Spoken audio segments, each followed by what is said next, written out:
चुके हैं। ये समझते हैं कि जी एशिया के अंदर जितनी भी क्रिकेट है, जितने भी क्रिकेट बोर्ड है, ये हम सबसे बड़े हैं। ये मतलब यानी इससे ज्यादा, हमसे ज्यादा पैसा किसी के पास नहीं है, हमसे ज्यादा क्रिकेट किसी के पास नहीं है। भाई सारी जिंदगी या हमेशा पैसे को नहीं देखते, इज्जत भी होती है, जो कि तुम लोगों की 2% की इज्जत है। अब इन्होंने वो घटियापन किया, वो घटिया हरकत की, ठीक है। मुस्तफिजुर रहमान को जो केकेआर ने, ठीक है, तकरीबन 9 करोड़ रुपए में उसको लिया था, ठीक है, उसको अब जो ऑनर है शाहरुख खान, ठीक है, उसको बोला गया कि भाई इसको आप रिलीज करो, क्योंकि आप सबको पता है कि इंडिया और बांग्लादेश के जो हालात है, आपस में जो रिलेशन है वो इतने अच्छे नहीं है, ठीक है ना। तो जिसकी वजह से इन्होंने बोला केकेआर के ओनर को कि भाई इसको लो, और उसके बाद वो शाहरुख खान के पीछे भी लग गए। जो मैं न्यूज वगैरह देख रहा हूं उसके पीछे लग गए, जी तुमने ये कैसे रखा, तुम ये हो, तुम वो हो। ये घटिया लोग, इनके मुल्क में जो लोग रहते हैं, ठीक है, वो उनके पीछे भी लग जाते हैं। हमने कितनी दफा देखा हमने शाहरुख खान अपने इंटरव्यू में उसने कितनी दफा बोला कि भाई मैं हिंदुस्तानी हूं, इससे ज्यादा मैं जवाब और नहीं दे सकता, क्योंकि जाहिर पता है शाहरुख हो और सलमान हो या आमिर हो या और लोग हो, इनको ये समझते, ये बार बार इनके पीछे लगे रहते हैं, बिला वजह पीछे लगे रहते हैं। भाई जी आपको लगता है पाकिस्तान को सपोर्ट करते हैं, आप ये करते हैं, वो करते हैं। अभी आप देख लो क्रिसमस में क्या हुआ, जो इंडिया में किया गया, ठीक है, क्रिसमस में जो इंडिया में किया गया, ये आपके सबके सामने है। भाई अल्लाह का शुक्र है पाकिस्तान में कुछ नहीं होता भाई, जबरदस्त है, हर कम्युनिटी का बंदा एंजॉय करता, अपनी जिंदगी जीता है, सब कुछ करता है, यहां कोई किसी को तंग नहीं करता। ये फसादी ये कहते हैं कि जी बस हम हैं, बस हम हैं, ठीक है, इंडिया हमारा है, बस इसके अलावा कोई यहां नहीं रह सकता। इसीलिए वहां पे अजाब बना हुआ, हर बंदा जो है वो तंग है इन लोगों से। और ये जो हरकतें अपने मुल्क में करते हैं, यही हरकतें वो दूसरों के साथ करना चाहते हैं। जिस तरह पाकिस्तान के साथ ये बातचीत नहीं करना चाहते क्रिकेट के ऊपर, उसमें मतलब यानी कोई ना कोई फसाद बीच में लेके आ जाते हैं, इसी तरीके से बांग्लादेश के साथ इनकी नहीं बन रही। भाई क्रिकेट के अंदर क्यों लेके आ रहे हो सियासत? अब बांग्लादेश ने क्या बोला है, अब एक बंदे के पास पैसे इतने अच्छे आ रहे हैं, ठीक है, उसको भी निकलवा दिया। अब सही है। मैं तो ये कहता हूं कि दुनिया के जितने भी क्रिकेटर्स हैं, जितने भी दुनिया के क्रिकेटर्स हैं, चले मैं सीना कंट्री के प्लेयर्स की बात नहीं करता, वो आप बोलेंगे नहीं बांग्लादेश का, आप बोलेंगे नहीं, आपसे बोला जाएगा बीसीसीआई इंडियन क्रिकेट बोर्ड का, आप बोलेंगे जी। कुछ लोगों की वजह से, कुछ पॉलिटिशियन की वजह से इंडियन क्रिकेट को डैमेज किया जा रहा है और डैमेज हो रही है। हमारे भी दोस्त हैं वहाँ पे, बड़े नाम वाले, मतलब हम साथ खेले और कितनी हाईली रेस्पेक्ट करते हैं। अभी देख लें, विराट कोहली है, रोहित शर्मा है, बुमराह है, पांड्या है, कितनी रेस्पेक्ट है उनके लिए। इसी तरह सचिन था, सनी भाई, सुनील गावस्कर, महेंद्र अमरनाथ, बड़े नाम, और हमारे प्लेयरों की भी वहाँ पे इज्जत है। वो बोलते नहीं हैं, हम बोलते हैं, क्योंकि हमारी जो गवर्नमेंट है वो हम पे प्रेशर नहीं डालती। हमें जो समझ में आता है क्रिकेट पे हम बात करते हैं। वहाँ के लोग नहीं कर सकते क्योंकि गवर्नमेंट की बहुत ज़्यादा इन्वॉल्वमेंट है, या आपने इस तरह के स्टेटमेंट नहीं देने। लेकिन इन दी एंड नुकसान क्रिकेट का ही है। अब जय शाह को वही करना पड़ेगा जो बीसीसीआई, अपना बांग्लादेश क्रिकेट बोर्ड बोलेगा। अब अगर वो बीसीसीआई की बात मांग के बोलेंगे कि नहीं जी नहीं की है, मगर क्या कभी भारत से ये बात उठी है कि ऑस्ट्रेलिया के अंदर हमारे एक भारतीय के साथ ऐसा हुआ, इन खिलाड़ी को बैन करो? नहीं, ये प्रॉब्लम सिर्फ इसी खित्ते के अंदर ही है और इधर ये मसला रहता है। अब पॉलिटिकल चेंज है, ये पॉलिटिकल मूव बनती है और सियासतदान बोलते हैं। अब देखें ना, पाकिस्तान भारत का मैच था, सूर्य कुमार यादव को ये कहा गया सरकार की तरफ से कि सलमान आगा से हाथ नहीं मिलाना, मगर वही सरकार जब बांग्लादेश पहुंचती है, जयशंकर साहब, तो अयाज सादे के साथ वो जाके खुद हाथ मिला लेते हैं। मतलब आप मना करें तो ठीक है, आप मना करें तो वो सही है, देशभक्ति है, आप खुद करें तो कोई इस पे पूछ भी नहीं सकता। जब पाकिस्तानी से हाथ नहीं मिलाना, वो फिर पाकिस्तानी सरकार का बंदा हो, पाकिस्तानी एम्बेसडर हो, पाकिस्तानी क्रिकेटर हो या आम लोग हो, तो रूल तो फिर सभी पे ही आता है। और बनाया हुआ आपका रूल है, तो फिर आप तोड़ क्यों रहे हैं? इसका मतलब क्या हुआ? ये डुगडुगी आपने रखी है।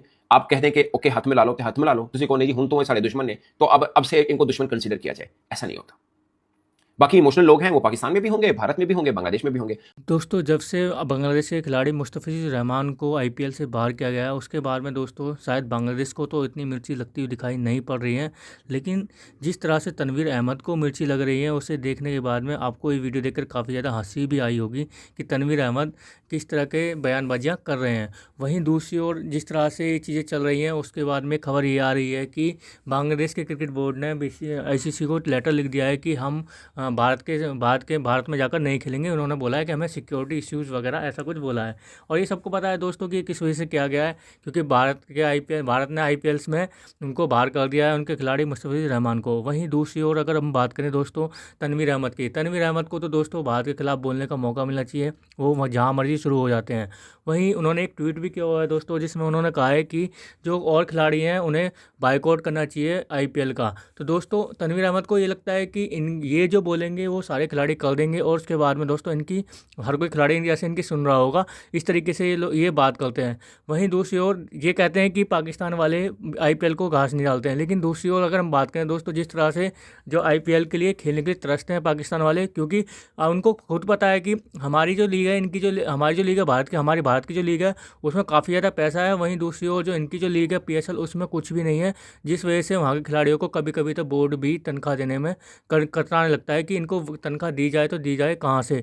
लेकिन तनवीर अहमद की आगे बोलने में कभी पीछे नहीं हटते। तो आगे देखते हैं वीडियो में क्या होता है। थोड़ी देर भी पहले बोला, if you are not catering to Pakistan and not providing them the high rate, and same goes for India, पूरा जो क्रिकेटिंग मॉडल है वो हिल जाता है फाइनेंशियल पॉइंट ऑफ व्यू से, आईसीसी इवेंट्स के पॉइंट ऑफ व्यू से। मैं बायलैटरल्स की बात नहीं कर रहा, लेकिन क्या बांग्लादेश की डिमांड ना मानी जाए और फिर बांग्लादेश वहां बैकआउट करे तो क्या वो मॉडल हिलता है? आई डोंट थिंक सो कि वो फाइनेंशियल मॉडल को कोई इतना फर्क पड़ता है। सो अब आईसीसी की ऊपर सारी नजरें हैं, आने वाला हफ्ता काफी इंपॉर्टेंट होने वाला है। यहाँ आईसीसी के पास बाइंग द टाइम वाली विंडो भी नहीं है कि चलो थोड़ा सा टाइम ले लेते हैं फिर उसके बाद फैसला करते हैं, या तो आपको चंद घंटों में फैसला करना पड़ेगा क्योंकि 32 दिन रह चुके हैं। अगर आज भी ये काम शुरू होता है कि चलें जी फैसला करते हैं, हम इस चीज को सोचते हैं कि बांग्लादेश के मैचेस मूव करने, आज से काम शुरू करते हैं, तब भी अगर पहले मैच से पहले सारे काम भी हो गए तो आप समझिएगा कि आईसीसी ने बड़ी कोई कमाल का काम कर दिया। But it won't be an easy pill to swallow for ICC, and it will be तो दोस्तों आपने देखा जैसे कि पाकिस्तानी मीडिया करेक्शन देखने के बाद में दोस्तों अभी जो वर्ल्ड कप की बातें चल रही हैं, जिसमें ये कहा जा रहा है कि जैसे पाकिस्तान अभी न्यूट्रल वेन्यू पे खेलेगा, और उसके बाद में दोस्तों बांग्लादेश भी न्यूट्रल वेन्यू पर खेलने की मांग कर रहा है। वो कह रहा है कि हम श्रीलंका में ही खेलेंगे, जिसे देखने के बाद में दोस्तों ICC के पास ये गुहार पहुँच भी चुकी है बांग्लादेश की। वहीं दूसरी ओर दोस्तों पाकिस्तान इन सब चीज़ों को देखकर काफ़ी ज़्यादा खुश होता हुआ दिखाई दे रहा है। उनको ये लग रहा है कि बांग्लादेश ऐसा कर रहा है तो बांग्लादेश की ये चीज़ें मान ली जाएंगी। वहीं अगर हम बात करें दोस्तों, जिस तरीके से ये सब चीज़ें चल रही हैं, भारत में विरोध के बाद में जो है मुस्तफिजुर रहमान का जो उन्हें ख़रीदा गया था 9 करोड़ कुछ रुपए में, उसके बाद में उनको दोस्तों बाहर कर दिया गया है। BCCI ने ऑर्डर किए और इस ऑर्डर के बाद में KKR ने उनको अपनी टीम से बाहर कर दिया, जिसके बाद में दोस्तों BCCI ने ये भी कहा है कि उनको फॉर्मेलिटी जो उनका जो रिप्लेसमेंट है वो उनको मिल जाएगा। वहीं दूसरी ओर देखा है तो दोस्तों इस टाइम बांग्लादेश और पाकिस्तान की जो सरकारें हैं वो आपस में मिली जुली दिखाई पड़ती हैं, क्योंकि दोस्तों जब से जो शेख हसीना है उन्होंने उनका तख्ता पलट हुआ है, तब से बांग्लादेश और पाकिस्तान काफ़ी ज़्यादा करीब होते हुए दिखाई दे रहे हैं। शायद इसी का ये नतीजा है कि बांग्लादेश की तरफ से जो ऐसी गतिविधियाँ हुई जिस कारण ये फैसले लेने पड़ रहे हैं भारतीय सरकार को भी कि जो उनके IPL में जो एकमात्र खिलाड़ी खरीदे गए थे और उनको भी अब बाहर का रास्ता दिखा दिया गया है BCCI के द्वारा, जिसके बाद में दोस्तों जो पाकिस्तान हो या फिर बांग्लादेश हो, दोनों में चिलचिलाहट होनी चालू हो गई है। वहीं दूसरी ओर जिस तरीके से ये सब चीज़ें चल रही हैं उसे देखने के बाद में दोस्तों पाकिस्तान पहले की दवाई की तरह कहने लगा है कि क्रिकेट की हार हो गई, पॉलिटिशियन जीत गए, ये वगैरह ऐसी चीज़ें करता हुआ दिखाई पड़ रहा है। तो दोस्तों कैसे लगी आज की हमारी वीडियो हमें कमेंट करके जरूर बताएं। हमारे चैनल को लाइक करें, सब्सक्राइब जरूर करें ताकि आपको हमारी वीडियो प्राप्त होते रहें। धन्यवाद।